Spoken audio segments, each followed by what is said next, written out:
আলহামদুলিল্লাহ, আমাদের দুয়ারিপাড়া শাহী জামে মসজিদ এবং মাদ্রাসায়ে মদিনাতুল উলুম এর পক্ষ থেকে ছাত্ররা, উস্তাদরা এবং এলাকার মুসল্লিরা, নওজোয়ান যুবকরা ইজতেমায় যাচ্ছে, উলামায়ে কেরামের সাথে যাচ্ছে।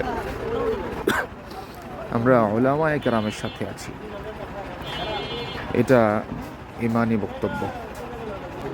সাহাবায়ে কেরাম সবসময় বলতেন, কুন্না মা রাসূলিল্লাহ, আমরা রাসূলুল্লাহ সাল্লাল্লাহু আলাইহি ওয়াসাল্লামের সাথে আছি। কখনো বলতেন না যে রাসূলুল্লাহ আমাদের সাথে আছেন। রাসূলুল্লাহ আমাদের সাথে আছেন, এটা মুনাফিকি বক্তব্য।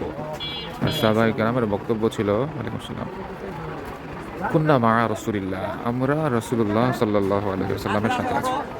তো এখন যারা বলে যে আমরা উলামায়ে কেরামের সাথে আছি, এরা ইমানি বক্তব্য দিল। আর যারা বলে যে আমাদের সাথেও উলামায়ে কেরাম আছেন, যারা বলে, এরা মুনাফিকি বক্তব্য দেয়। সাহাবায়ে কেরাম বক্তব্য দিতেন, কুন্না মা রাসূলিল্লাহ, আমরা রাসূলুল্লাহ সাল্লাল্লাহু আলাইহি ওয়াসাল্লামের সাথে আছি। সাহাবায়ে কেরামের সারা জিন্দেগীর বক্তব্য ছিল, কুন্না মা রাসূলিল্লাহ, আমরা রাসূলুল্লাহ সাল্লাল্লাহু আলাইহি ওয়াসাল্লামের সাথে আছি।